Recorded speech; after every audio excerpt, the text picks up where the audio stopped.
Madame, Monsieur, bonsoir. Heureuse de vous retrouver encore très nombreux devant vos petits écrans pour suivre votre émission Tac au Tac. Ce soir, je reçois pour vous le professeur Bilolo Moubabinier de la recherche scientifique avec qui nous allons commenter le discours du chef de l'État sur l'état de la nation. Professeur, bonsoir, bienvenue dans Tac au Tac Magazine. Comment allez-vous? Un réel plaisir de vous recevoir pour la deuxième fois sur le plateau des Tac au Tac. Vous allez bien? Oui, oui, je vais bien. Eh bien, professeur, vous avez suivi avec moi le discours du chef de l'État sur l'état de la nation. Comment avez-vous personnellement jugé ces discours?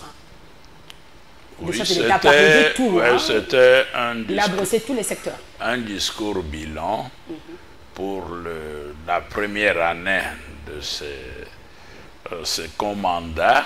Il a dit bien sûr qu'on avait perdu beaucoup de temps. Donc, c'est pratiquement les bilans de 6 mois du gouvernement actuel, donc du gouvernement de son Excellence, Madame la Première ministre. Ministre Souminois. Oui. Alors, à la recherche scientifique, vous êtes de la recherche scientifique, je ne sais pas si vous vous êtes retrouvé dans son discours. Oui, nous nous sommes retrouvés. Le discours, en fait, d'une façon générale, est élaboré. Donc, c'est le bilan de ministères. Donc, les ministères qui ont présenté la synthèse de ce qu'ils ont réalisé, ce qui est en train d'être réalisé, et ce qu'ils comptent réaliser en 2025. C'est un discours bilan du point de vue du gouvernement. Et c'est tout. Donc, dans ce discours, il a parlé de beaucoup de choses. Est-ce que le chef de l'État, c'était un discours répétitif? Les discours en question, c'est du déjà entendu, ou le chef de l'État s'est répété, ou il y avait du nouveau? Non, il y avait du nouveau, il a touché à tous les secteurs. Mais certains disent que non, il n'a fait que dire la même chose, faire des promesses comme d'habitude. Non, ce ne sont pas des promesses, comme je l'ai dit. Et en les disant, je suis en train de dire quelque chose. Que c'est le discours bilan, donc le bilan de l'année. Pour lui, c'était le bilan de pratiquement de 6 mois, parce qu'on avait perdu avant 6 mois. Donc le gouvernement n'a pu présenter ce bilan que les bilans de 6 mois. Qu'est-ce qu'on est en train de faire dans tel ou tel domaine, dans le secteur social, dans les secteurs de la jeunesse, dans le secteur de la santé, où est-ce qu'on en est avec la gratuité de l'enseignement, gratuité de maternité, où est-ce que nous en sommes. Ça a été dit. Comment faire pour arriver à la sécurité alimentaire. Oui, vous m'avez tout à l'heure parlé d'un problème de décaissement. Je ne sais pas. Oui, oui. Là, c'est maintenant quand on change de perspective. C'est-à-dire, on ne prend plus la perspective donc, du gouvernement que le président a présenté, mais quand on prend la perspective des concernés, on dit non, le problème n'est pas là. Vous pouvez augmenter le budget, allouer à des institutions, théoriquement, plusieurs millions, les millions ont été cités, des pourcentages d'augmentation, par exemple dans le domaine de l'agriculture, qui dépassent 11%, j'avais noté ça quelque part. Tout ça, c'est bien, même dans l'enseignement, comme nous l'avions dit la fois passée, le budget est passé de 0,50%, j'arrondis un peu, à 3%. Le président avait autorisé ça déjà à partir de 2023. C'était dans la loi budgétaire 2024, mais aucun centre n'a eu quelque chose. J'ai demandé, par exemple, dans le domaine de l'enseignement, à des collègues qui sont recteurs ici, recteurs dans des différents établissements, donc de l'enseignement supérieur, s'ils ont eu des frais de fonctionnement, ils ont dit, ils n'ont rien eu. Même dans la recherche scientifique, quand on demande, les différents centres de recherche n'ont rien eu. Et je peux déduire aussi que c'est la même chose dans les domaines qui tient à cœur aussi le président de la République, dans les domaines de la santé, que beaucoup d'hôpitaux, je ne sais pas si l'hôpital d'Ngaliema, l'Unikin et autres, ont eu des frais de fonctionnement. Donc, or, c'était prévu dans la loi budgétaire 2024. Alors, il ne faudrait pas que cela se répète en 2025. On nous dit on a augmenté pour ceci, on a augmenté pour cela. À la fin de l'année, les mains vides. Donc, oui. Donc, selon vous, il y a une contradiction entre ce qu'on communique, ce que le chef de l'État dit, et la réalité de terrain. C'est un peu ça. Oui, ce n'est pas une contradiction. C'est-à-dire, le président, si nous partons du point de vue du peuple, du point de vue des concernés, de nous qui sommes concernés, nous lui dirons, le problème n'est pas là. On peut augmenter les allocations publiques, mais il faut les décaisser. Alors le président devrait prendre des mesures ou des décisions pour que l'argent alloué à des différents centres de recherche, quand je dis là, c'est-à-dire j'ai sauté le niveau du ministère et du secrétariat général pour qu'on interroge les centres. Qu'est-ce que vous avez eu? Beaucoup n'ont rien eu, nous tous ici. On n'a rien eu depuis des années. Comment voulez-vous que les chercheurs puissent faire leur travail et puissent aider le président à faire avancer ces pays si on ne leur donne rien? Je dis bien rien. Donc, vous utilisez votre salaire pour payer les papiers et l'encre, même des bics. Et c'est une situation généralisée dans la plupart des établissements et des institutions publiques. Ça, c'est une priorité. Et donc, de notre point de vue, pour compléter les discours du chef de l'État, nous lui demanderons donc vraiment de donner l'ordre et aussi de contrôler, qu'il ajoute à sa fonction du chef de l'État la fonction de l'inspecteur général de décaissement. Est-ce qu'on a décaissé pour tel institut? Pour tel institut, etc. Ça nous arrangerait pour les hôpitaux, pour les écoles. Il doit veiller à ce que l'argent arrive à la base. Et ne disparaisse pas, on nous dit on a clôturé l'année budgétaire. On dit, mais on n'a rien eu, comment est-ce que l'année budgétaire s'est clôturée? Et où part maintenant cet argent-là, qui était prévu dans le budget? Ça se volatilise comme ça, et puis on va passer d'une année à l'autre, ça ne peut pas aller.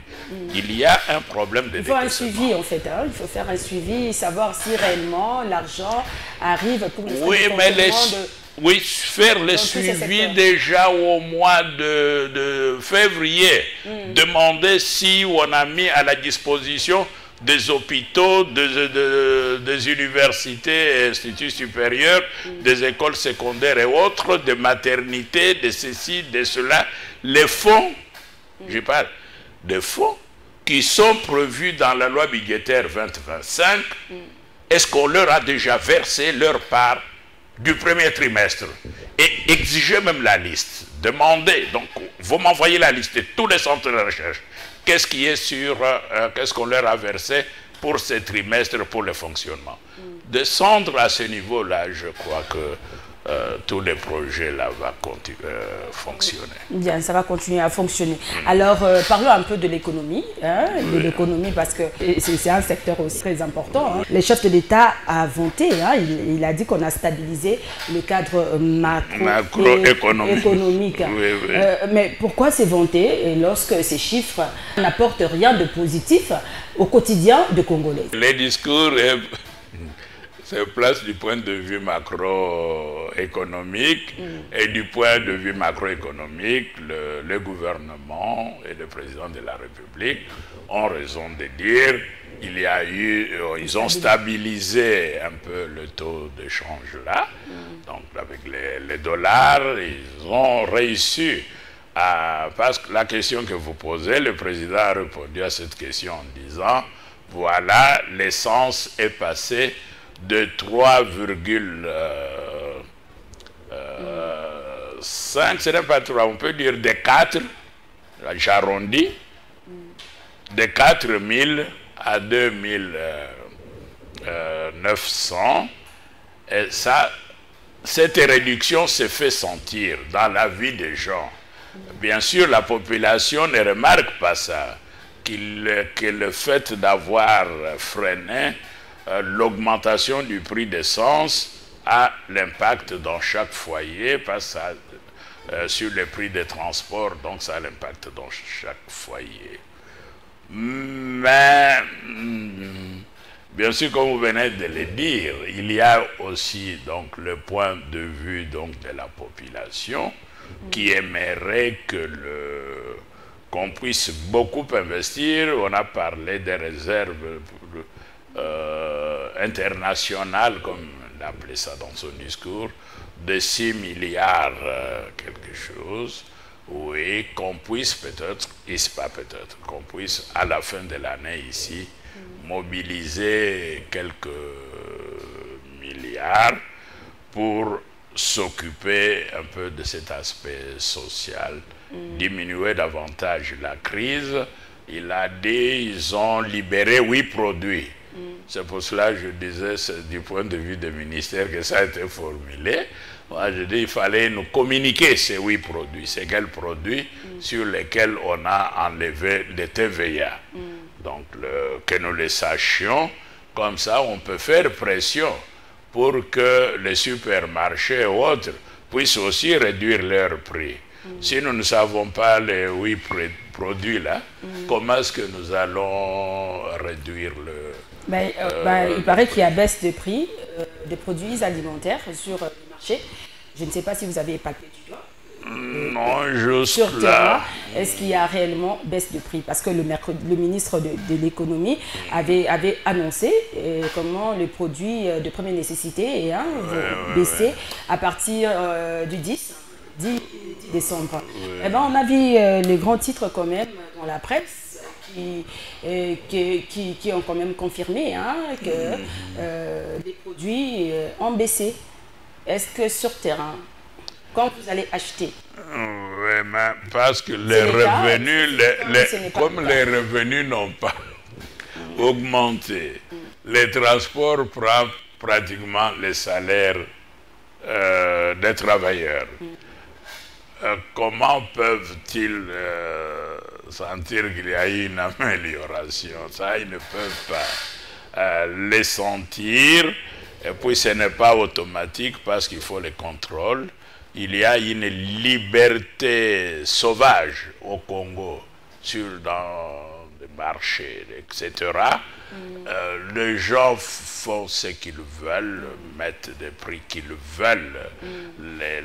Surtout les bailleurs, là, vous donnent pratiquement, ils échangent les loyers presque chaque mois, en trichant par les biais où le dollar a augmenté.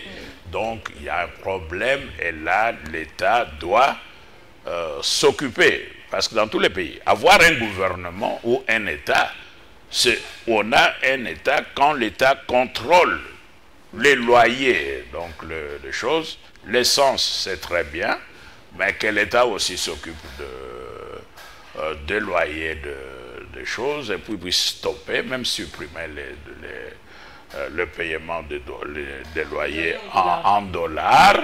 Mais là, les gens ont la liberté totale. Ils ne sont pas inquiétés. Donc la rigueur de la loi doit se faire sentir aussi pour ces gens-là.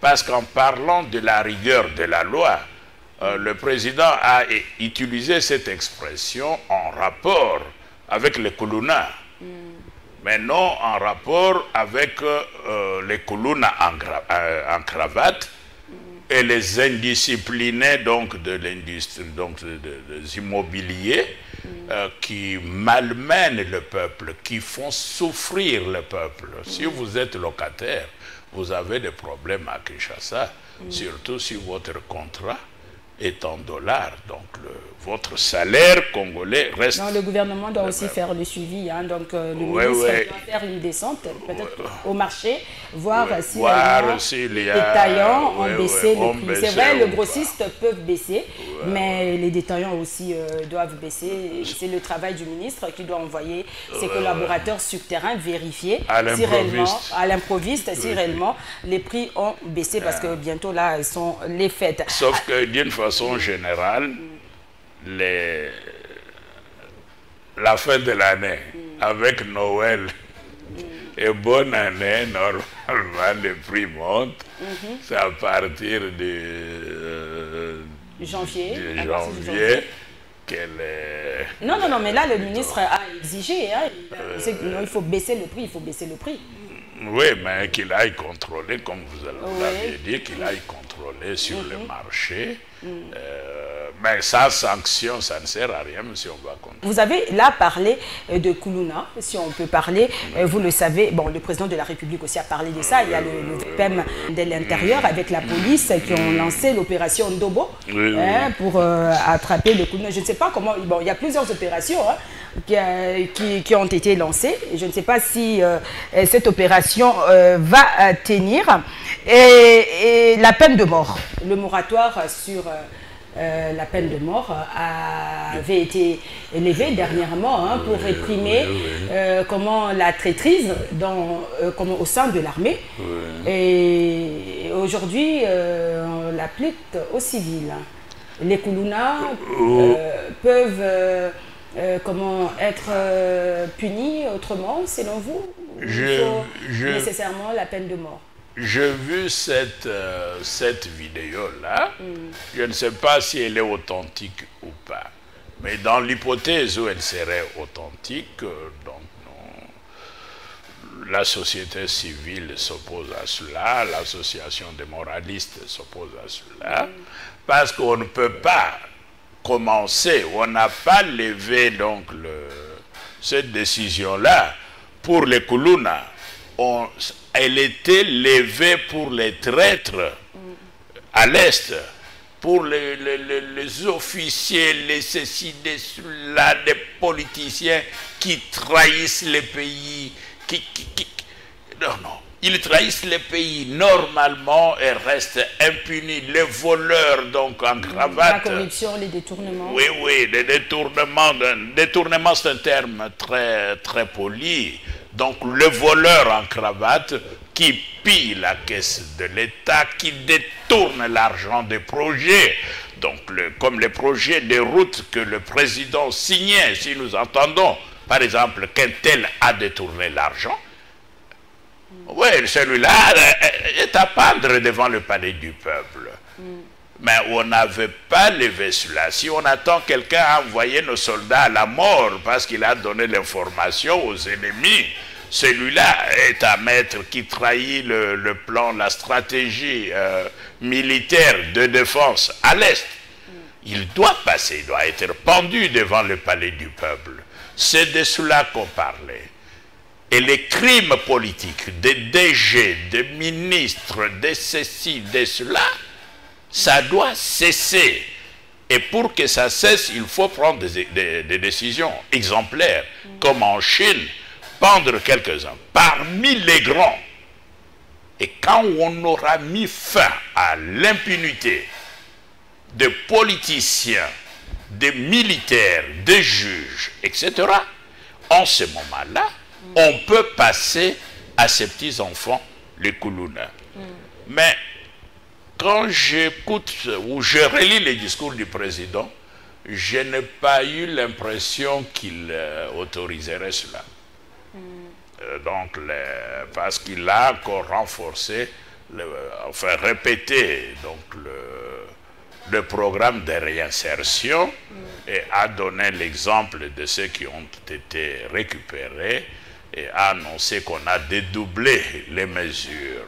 Enfin, oui, ce sont des mesures pour pouvoir rééduquer ces gens-là. J'ose espérer que cela passerait, donc sera aussi appliqué pour eux. Et d'ailleurs, j'ai entendu dans cette vidéo-là quelqu'un qui disait, c'est ici qu'on va leur couper les têtes. Un discours de Koulouna. Donc, moi, je dis, mais ce n'est pas le discours de l'État, ce n'est pas le discours des agents de l'État, ou même de la justice. C'est comme si c'était un Koulouna qui amenait d'autres Koulouna pour aller couper des têtes.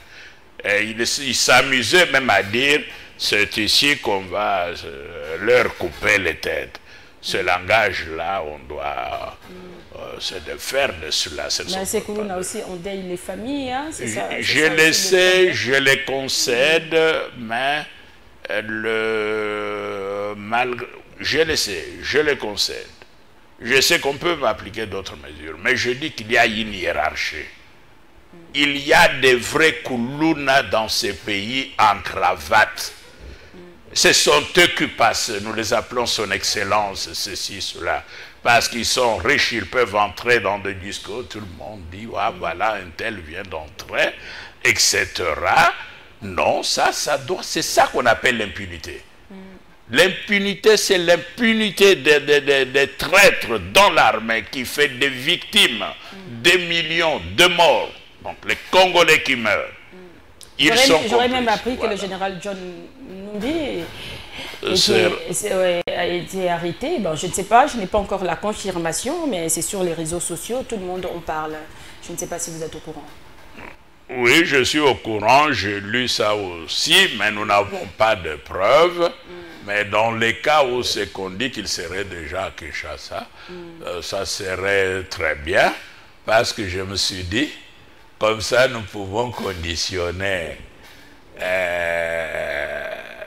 la condamnation à mort de Koulouna là, donc l'exécution de la décision au sort qu'on réservera aux autres. Donc il n'est pas possible que les gens qui ont commis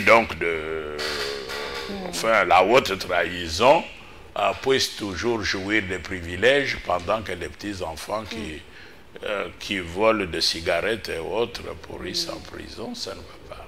Non, ça ne va pas. Alors, parlons un peu des embouteillages aussi. Le chef de l'État a parlé des embouteillages. Hein. Les embouteillages à Kinshasa se sont aggravés avec la nouvelle règle de la circulation inverse ou à sens unique. Pourquoi ça ne marche pas, selon vous? Pourquoi ça prend du temps? Pourquoi on ne revient pas à la circulation normale? Il n'y a pas d'embouteillage. Parce qu'il y avait moins de dégâts quand même. Hein? Il n'y a pas d'embouteillage, il y a les bouchons. Les mardis, quand il a plu, pendant qu'il pleuvait, j'étais dans les taxis qui m'emmenaient sur Royal. Je suis arrivé au ministère, on a travaillé. Mais vers 16 h, même quand on a travaillé, là, on a travaillé dans l'obscurité, parce que le courant était parti.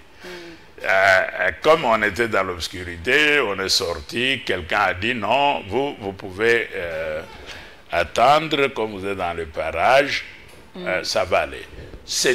Rien ne bougeait. J'étais là à 14 h. Les réunions là se sont terminées à 16 h. Je suis arrivé ici, sur Huilery, ici, donc Mont des Arts, à 22 h 20.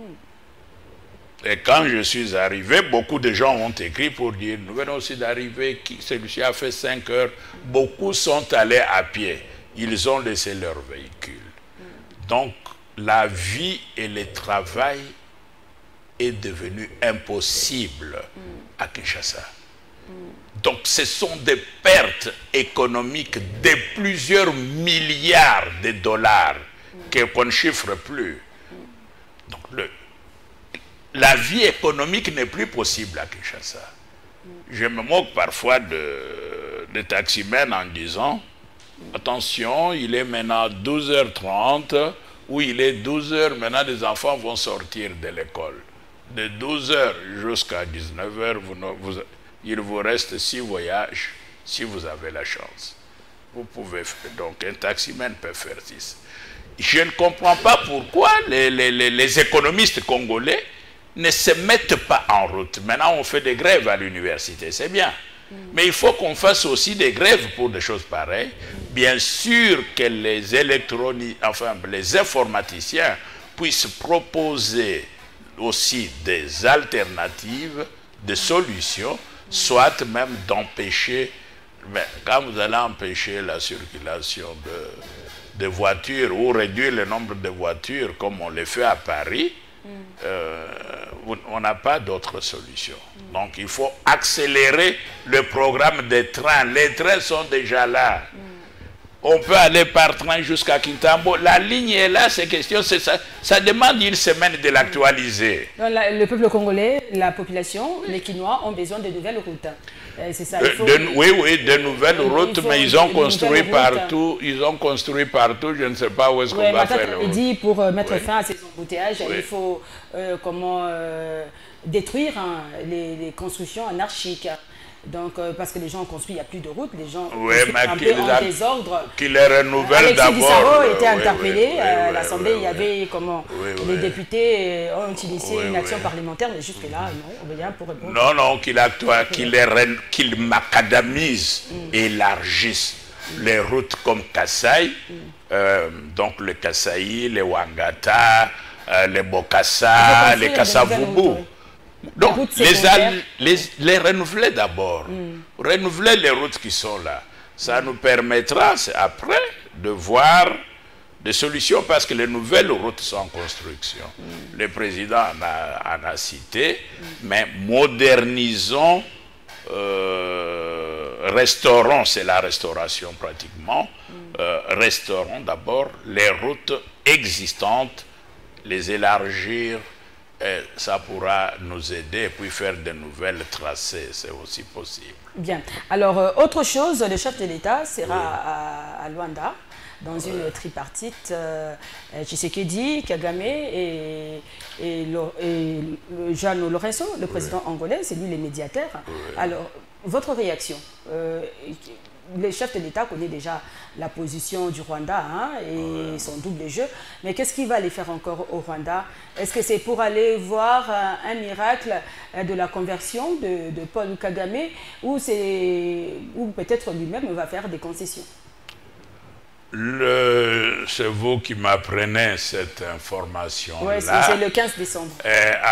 Quand je vois même ce qui a été dit dans ce discours-là, donc de Kagame qui fait, on chasse la population congolaise et on les remplace par la population du Rwanda, etc. Personnellement, je ne partirai pas cela, je ne prendrai pas part à ça. J'enverrai le ministre des Affaires étrangères, en lui enlevant tout pouvoir de signer quoi que ce soit. Quand ils vont présenter leur projet... Et dans l'Est, le combat on repris. Mais c'est la technique. Ne respecte pas le M23, tout ça ne respecte pas. Non, c'est la technique de pourparler. Si vous voulez de pourparler, vous devez gagner sur le terrain. Donc vous mobilisez la totalité de votre armée, pas la totalité, j'exagère, mais vous mettez les batteries en marche. Et dans l'entretemps, vous envoyez votre ministre de la Défense et ministre, parce que la question de sécurité, c'est le ministre de la Défense et le ministre des Affaires étrangères et de la coopération. Pendant la période de campagne, il avait dit, il a juré qu'il n'allait pas rencontrer Kagame. Le président il parlerait avec Kagame au ciel. Oui. Nous ne sommes pas encore sûrs qu'il ira là-bas. Personnellement, je lui dirais de s'abstenir, d'envoyer le ministre de la coopération régionale, les ministres des Affaires étrangères, les ministres de la Défense et aussi les ministres de la Justice, donc qui ont des conseillers juridiques dans cette matière-là. Mais sans leur donner la permission de faire une concession quelconque ou de signer un document quelconque. Ils écoutent et puis ils amèneront les propositions des autres qui seront étudiées à Kinshasa et après Mais pour quelle finalité tout ça? Est-ce qu'il y aura une solution après ça? ces processus de Luanda, est-ce que... Enfin, je suis sceptique, le président de la République est sceptique, mais il y a toujours un jeu diplomatique, même Kagame va là-bas pour jouer le jeu diplomatique. Le jeu diplomatique, nous allons jouer ce jeu-là, mais qu'on joue ce jeu avec les ministres que je venais de citer là, qu'ils aillent et écoutent ce que les autres disent, ils rapporteront ça au président de la République. Il n'est pas nécessaire qu'il aille là-bas. Comme vous veniez de dire, il avait dit qu'il n'allait plus le rencontrer, donc il reste à cette parole, qu'il reste à distance. Bien, restons toujours à Luanda, le corridor, le Lobito-Kolwezi. Comment vous trouvez ce projet? Ce n'est pas un projet, le corridor a toujours existé. Moi, j'étais à Lubumbashi, j'étais à Kolwezi. À l'école primaire, je sais que notre cuivre prenait la route de Lobito, qui, à cause de la guerre en Angola à l'époque, a été un peu abîmé. Mais ce corridor existe. Il y a une partie par l'Afrique du Sud, et puis l'autre partie qui passait par... il est beau, même sur l'océan Indou, là, ça existait toujours.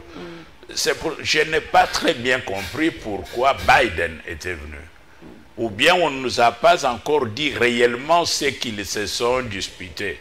S'il avait dit qu'ils vont créer une nouvelle route qui partirait donc de Lobito ou de Luanda en passant par les Kasai, Maniema et puis de la traverse, je le comprendrais, mais prendre une route, j'étais en Zambie, donc une route qui existe déjà, on peut de Lubumbashi, enfin de là, aller jusqu'en Afrique du Sud.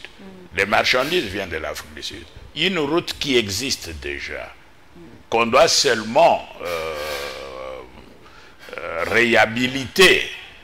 On vient maintenant nous présenter un projet extraordinaire. En tout cas, ils n'ont pas encore présenté ce projet-là, ni dans des réseaux sociaux, ni à la télévision nationale. Quand nous verrons le plus ce que Biden, ce que l'Amérique apporte de plus et de positif, nous pourrions nous prononcer. Mais c'est le dessin que personnellement j'ai vu, qui s'arrête à Kolwezi, c'est quelque chose qui existe déjà. Donc, et pourquoi même là, à la base, donc pratiquement à la sortie du Congo, les gens qui connaissent la carte du Congo savent, hein? Donc c'est comme si on passait par Kasumbalé, c'est la langue là, qui parle, on traverse la langue, on dit qu'on a traversé le Congo. C'est de la comédie, pour cela nous ne pouvons pas... Bien, nous chutons déjà. Oui. Dernière question. Voilà. Nous allons revenir sur le discours du chef de l'État, sur quoi les débats, là, polémiques autour du changement ou révision de la Constitution. Les chefs de l'État ont demandé au peuple congolais, il appelle le peuple congolais à une réflexion nationale sur une modification institutionnelle. Comment avez-vous trouvé le chef de l'État à parler d'une modification institutionnelle? Et pourtant, on attendait de lui le mot changement, comme il avait dit clairement à Lubumbashi, Kisangani et partout. Est-ce que le chef de l'État a reculé ou fait profil bas par rapport à son projet sur la Constitution? Non, il n'a pas reculé. Il s'adressait au Parlement. C'est le discours du gouvernement qui s'adresse au Parlement. Les projets de constitution là n'est pas encore là. Donc, c'est quand ce projet-là sera mûr, c'est-à-dire après la commission qu'il va former, les résultats que la commission va lui apporter, c'est en analysant ces résultats qu'on peut dire qu'il s'agit ici du changement ou de la révision. On dit, mais si ces gens-là ont travaillé, mais ils ne nous apportent que quelques modifications sur quelques articles, on ne peut pas dire que c'est un changement. Donc ça, c'est une révision. Et la Constitution aussi n'interdit pas aux gens de réfléchir. Hein. Il faut quand même réfléchir sur... Oui, il a même... Mais l'opposition est contre. Non, ça, contre quoi? Non, contre... Ça, c'est vraiment l'opposition. L'opposition n'est pas habilitée à dire au peuple que vous ne pouvez pas toucher à votre propre constitution. En fait, quand quelqu'un a déjà énoncé que ça va passer par les référendums, c'est-à-dire c'est le peuple. Alors, il n'y a personne, je dis bien, il n'y a personne qui peut empêcher à un peuple de revoir sa constitution. C'est comme si les gens disaient, nous vous avons occupé, nous avons supprimé tous vos projets de constitution, de la conférence nationale, de Mzé Kabila. Nous, les chefs de guerre, nous vous avons imposé la constitution, même si maintenant vous êtes revenus, hein, vous n'avez pas le droit de changer. Ça, c'est le langage de l'occupant. Ce n'est pas le langage d'un Congolais. Nul, je dis bien nul, ne peut empêcher au peuple souverain de revoir sa constitution.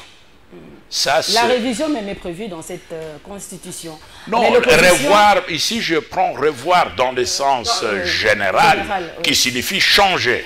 Nous ne voulons pas cela. Donc vous êtes pour le changement de la constitution. Nous pouvons changer une constitution même dans l'intervalle de 6 mois. Mais ce n'est pas une priorité. L'opposition dit que ce n'est pas une priorité. C'est quoi l'urgence? Réfléchir, oui, pour revoir... L'opposition n'a proposé au peuple congolais aucune alternative. Parce que l'opposition accuse le président de la République de vouloir s'éterniser au pouvoir. Ça, c'est un thème. Troisième mandat. C'est non important, c'est secondaire, c'est un projet d'intention. Secondaire. Ce n'est pas ce qui préoccupe le peuple. Eux qui veulent dire qu'il y a des problèmes prioritaires. Oui, la Constitution n'empêche pas le président de la République de faire son travail. Oui. Donc le président... C'est le social, le peuple d'abord. Voilà, le président l'a montré qu'il s'occupe donc du social. Il a beaucoup disserté sur les problèmes de la santé, de ceci, de cela. Et même de la gratuité de l'enseignement, des écoles qui sont en construction. L'emploi aussi, le travail, mais les gens ne sont pas bien rémunérés. Les salaires posent problème. Ah, voilà, là nous sommes d'accord. Les salaires posent des problèmes. C'est pour cela que je disais, les discours étaient du point de vue du gouvernement, du point de vue du peuple, mais il en a aussi parlé. On doit améliorer, je vous ai dit, si vous voulez bien vivre, on décide que le salaire minimum soit de 1000 € par mois, comme salaire minimum. Mais n'allons pas là-bas, allons par heure. Donc, nous devons avoir un salaire minimum de 10, comme ils utilisent le dollar, de 10 $ par heure. On peut discuter 7 $ ou 8 $, mais ce n'est pas important. Et pour le changement de la Constitution, vous dites que l'opposition n'a pas le droit de faire cette campagne non au changement de la Constitution. Oui, je fais partie du peuple souverain. Nul ne peut m'empêcher de remettre en question une décision quelconque.